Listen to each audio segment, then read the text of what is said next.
everyone. So this episode was filmed a few weeks ago, so I wanted to take this opportunity to amplify an organization that's been doing really incredible work for our Black trans community. They're called the Okra Project. They provide home-cooked meals and resources to their community, and it's an organization that I strongly support personally. I ask you, I urge you to please join me in learning more about and donating to theokraproject.com. And now, without further ado, a new episode of Show Me What You're Working With. This week on Show Me What You're Working With, we have a super talented artist. He recently lost his job. He's quarantining with his parents in Canada, and I want him to make something super special for his parents. It's gonna be crunchy, it's gonna be caramelized, it's gonna be spicy, it's gonna be sandwichy. I've already said too much. I'm Antoni, and this is Show Me What You're Working With Fab Friday edition. You show me what you got, and I make something for you. Don't you Hello, everyone.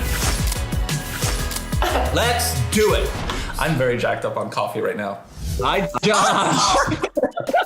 I didn't recognize you without a bandana and with glasses. Is this how you do it? Just give me some guac and we're literally twins. Yeah, you were looking in a mirror, weren't you? Okay, you're quarantining with your parents right now. Where were you before? I was back in Ontario. I'm a musical theater performer. We were in rehearsal and everything was great and awesome. And then Broadway was canceled. Like literally Broadway was canceled.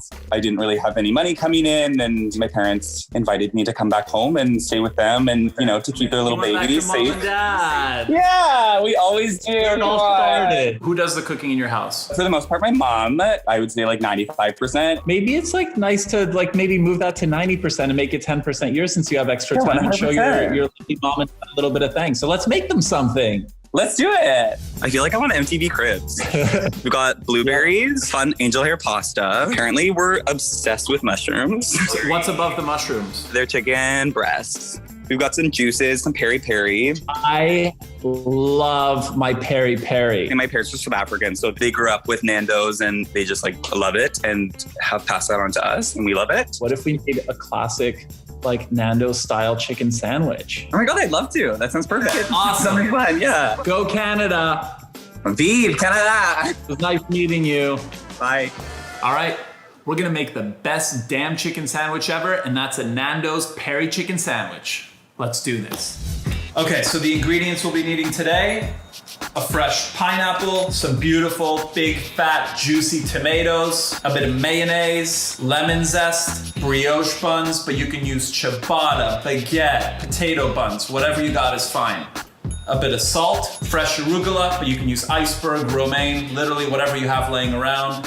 Some olive oil, some butter, and some chicken breasts or thighs, which have been marinating in my favorite, peri-peri sauce, which is traditional to South Africa. It's made with African bird's eye chili. You can get this at a grocery store. It's spicy, it's tangy, it's awesome, it's good stuff. So our first step, we're cutting a pineapple. When you're picking out a pineapple at the grocery store, you wanna make sure that it's not this green. Nice big sharp knife. We wanna cut both ends off first. And then you wanna go down with your knife and just go all the way down, making sure that no green is left. I wonder if Neon likes pineapple. Remember what happened with the mango? Oh yeah, no, never mind. Let's skip it. And now we're ready to slice it. You wanna get this about anywhere between 3/4 of an inch and an inch, because we're gonna be grilling this. Oh, perfect. And now we just wanna get rid of the core on the inside, because this part is really fibrous and rough. And then this piece is ready to caramelize. I'm gonna lay it right on the pan. It is sizzling. A sizzling pineapple. It's not a sentence I ever thought I'd hear myself saying. Here we are. Nice. So we just want to get that same little like nice dark brown char on the other side and we're gonna be good to go. I'm using chicken breasts, but you can totally use chicken thighs. They're delicious and they have a lot of flavor. I've marinated these in about 2/3 of the bottle of the peri-peri sauce. I want to leave 1/3 because I'm going to be adding it to mayo for a nice special sauce afterwards. I put these in this morning. They've basically been marinating in the fridge, covered with saran wrap, nice and compact so that there's no air for about 4 to 6 hours. The longer you let it marinate, the better it's gonna taste. Okay, so I have a medium non-stick pan on medium high heat. I'm gonna put a little bit of olive oil in the pan and a little bit of butter. It may seem a little weird to put 2 different types of fat in a pan, but if you just put olive oil, it's gonna burn a lot quicker. And if you just put butter, it's the same thing. Basically, the burning points of both fats kind of cancel each other out, so you're gonna prevent it from burning. So the chicken's hit the pan, it's sizzling, it's starting to cook, it's gonna get nice and beautiful and crispy. And on that note, let's move on to happy hour.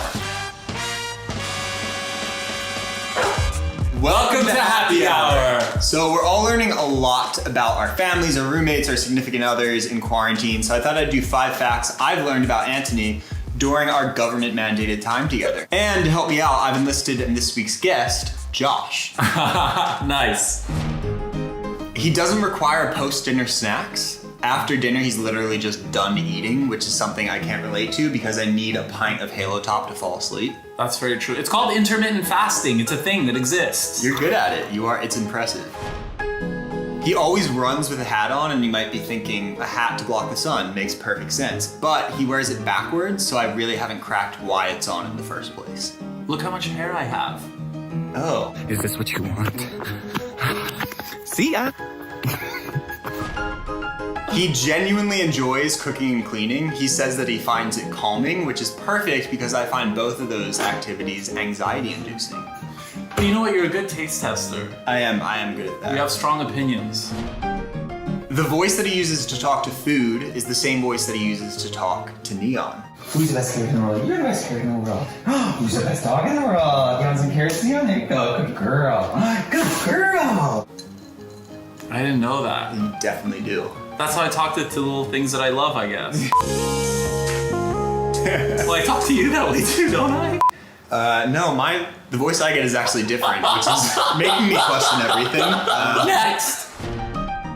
He actually has a massive fear of snakes, which I didn't know until we started living down in Texas, and he's constantly on high alert for where a snake might be. He actually pointed one out that was underwater in a lake. I lost bandana.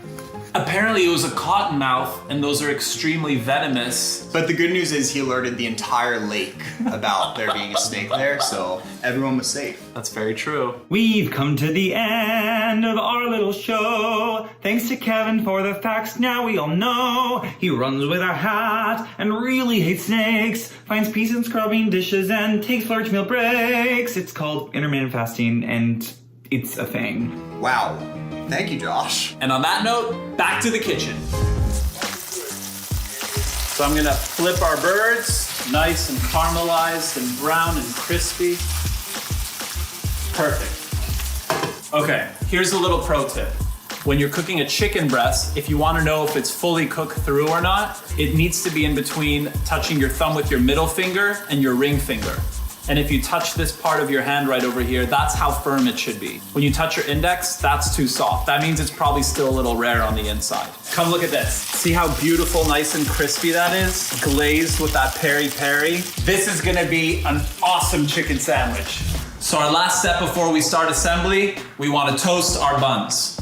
I have a small pan on medium heat, the same one that I used for pineapple. I just wiped it down with a little bit of paper towel. And then with some room temperature butter, I just wanna go over nice and lightly. This is an extra step that is so worth it because it gets the bun all nice and golden and it prevents it from drying out. And it's gonna be about a minute on each side. Oh, it smells so nice. Beautiful golden brown. I have a bowl with a little bit of mayonnaise and I'm gonna add a little bit of peri sauce. Whatever was left of not marinating the chicken in. Beautiful. A little bit of lemon zest. Oh, that's good. And then next up, our arugula. So I'm just gonna actually use a tiny bit of salt and a little bit of olive oil. Just mix that around. And our last thing, the tomato. Tomatoes can be very frustrating to cut. This kind of feels like a PSA. Use a serrated knife. Those teeth are perfect for cutting through the delicate skin of a tomato and not squishing it up too much. Gorgeous, that's our piece right there. And finally, I'm gonna cut through the chicken breast and I'm basically gonna butterfly it. Fully cooked through.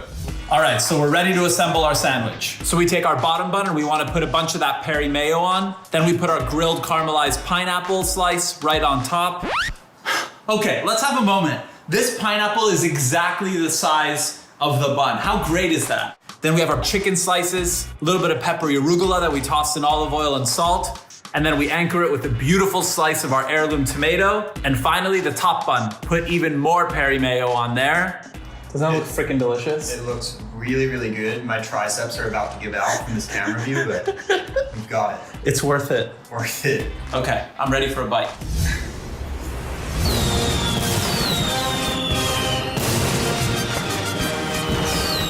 Can we cut the cameras? I need a moment to myself with this sandwich right now. This is freaking delicious. On camera eating could not be any more uncomfortable, but it's really, really good. It's awesome. All right, Josh, I made my version of the Nando's chicken sandwich. It's time for you to do it for your parents. Now I gotta go because Neon's about to lose it. Okay, so we've made Nando's chicken sandwich for my mom, who's been incredible for me during quarantine. Ooh, girl, that's delicious. So considering this is a South African sandwich, I figured I'd do my due diligence and teach you a little bit of South African slang.